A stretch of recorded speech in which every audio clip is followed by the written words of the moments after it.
যাবে না কেন? জম্পু হিলে যাবে না কেন? দশদাতে যাবে না? দশদার মানুষ যতদিন পর্যন্ত না উঠবে ততদিন পর্যন্ত ত্রিপুরা উঠতে পারবে না, মনে রাখবেন। স্বনির্ভর ত্রিপুরা বানাতে গেলে আগে দশদাকে, কাঞ্চনপুরকে, জম্পু হিলকে বানাতে হবে। মাননীয় প্রধানমন্ত্রী সেই দিশাতে কাজ করেন। আর সর্বোপরি কোভিডের যখন পরিস্থিতি হয়েছিল, মাননীয় প্রধানমন্ত্রীর উপরে সবাই উঙ্গলি তুলছিলেন যে মোদি মোকাবেলা করতে পারবে না, ভারতের মানুষকে বাঁচাতে পারবে না, কত কুপ্রচার করা হয়েছিল। কিন্তু মোদি সবার জন্য কোভিডের ফ্রিতে ইনজেকশন দিয়ে আজকে আমাদেরকে বাঁচিয়ে দিয়েছেন। বন্ধু, আমরা প্রাণে বেঁচে গেছি। মা বাবা জন্ম দিয়েছে, দ্বিতীয়বার প্রাণ যদি কেউ দিয়েছে সারা ভারতবাসীকে, সে নরেন্দ্র ভাই মোদি দিয়েছে বন্ধু, তার বাইরে কেউ করেনি বন্ধু। মোদি ছিল বলে আমরা প্রাণে বেঁচে গেছি।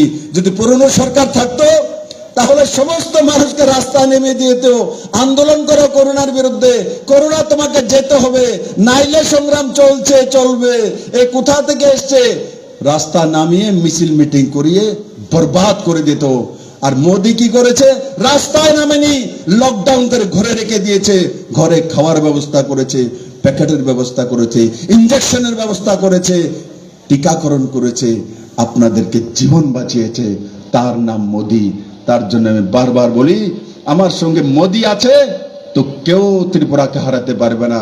বহুত হয়ে গেছে, ত্রিপুরাকে অনেক ব্ল্যাকমেলিং করেছে, অনেক বাহবা দিয়েছে, বহু মানুষে বহু কিছু বলেছে, কিন্তু আসলিয়তে কাজ যদি কেউ শুরু করেছে নরেন্দ্র ভাই মোদি করেছে।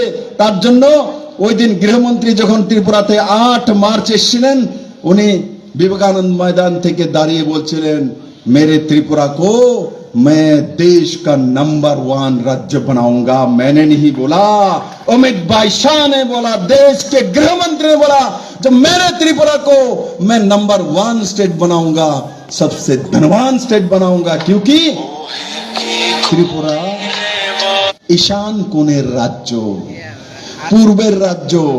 গুজরাটে আমাদের 2 ঘন্টা পর সূর্য উদয় হয়, সবার আগে সূর্য উদয় নর্থ ইস্টের রাজ্যগুলোর মধ্যে হয়। ত্রিপুরার লোক প্রথম সূর্য দেবতাকে, প্রকাশকে দর্শন করেন। যখন যারা প্রথম প্রকাশকে দর্শন করেন তো তাদেরকে কেউ আটকাতে পারে না।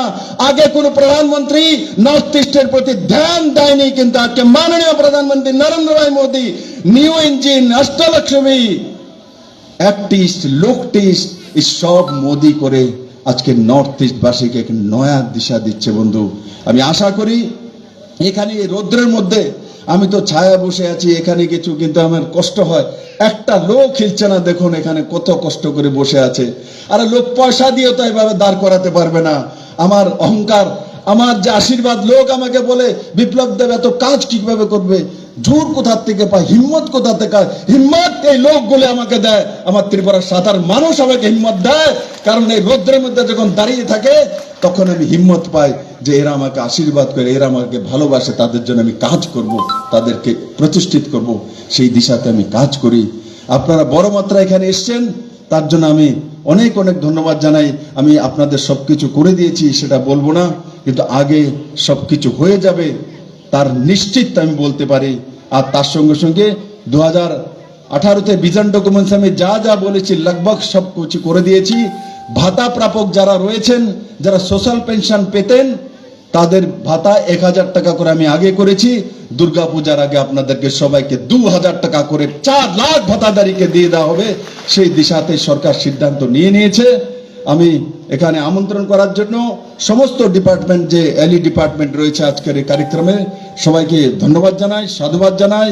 আবারও এখানে বড় মাত্রায় উপস্থিত এই রৌদ্রের মধ্যে এই সকাল থেকে বসে থাকা আমার ভাই বোনদেরকে, আমার গুরুজনদেরকে, এই সুন্দর কাঞ্চনপুর অঞ্চলের এই সমৃদ্ধিশালী জায়গা হতে চলছে, সেই জায়গার যারা গণদেবতা আছেন তাদেরকে আমি প্রণাম জানিয়ে আমার বিষয় সমাপ্ত করছি।